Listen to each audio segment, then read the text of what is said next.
நீங்க ஒருபோதாவது யோசிச்சிருக்கீங்களா, இஸ்ரேல் மீதான ஈரானின் வெறுப்பு இன்றுதான் ஆரம்பித்தது என்று?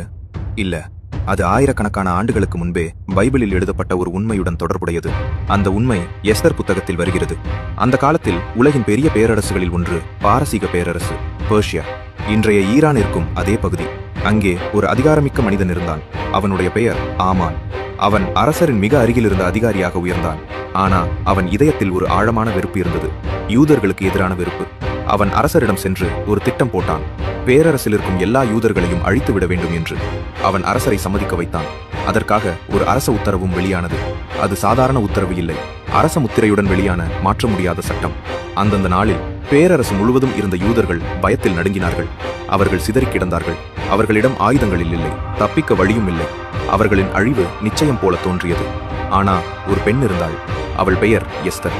அவள் ஒரு யூத பெண். ஆனா அந்த ரகசியம் யாருக்கும் தெரியாது. ஏனெனில் அவள் அந்த பேரரசின் ராணி, ராஜாவின் மனைவி. அந்த நேரத்தில் அவள் ஒரு மிக ஆபத்தான முடிவு எடுத்தாள்.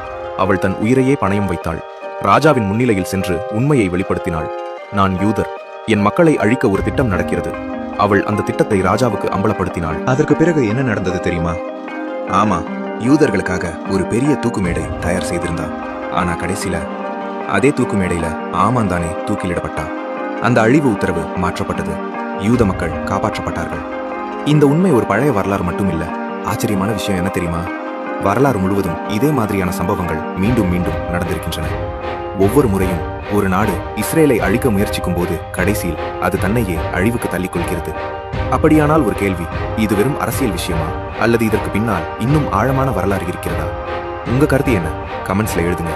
மேலும் இப்படிப்பட்ட பைபிள் வரலாறுகளும் மறைக்கப்பட்ட உண்மைகளும் தெரிஞ்சுக்கொள்ள இந்த வீடியோவை லைக் செய்யுங்கள், மற்றவர்களுக்கும் ஷேர் செய்யுங்கள். மேலும் இப்படிப்பட்ட உண்மைகளுக்கு சப்ஸ்கிரைப் செய்ய மறக்காதீர்கள்.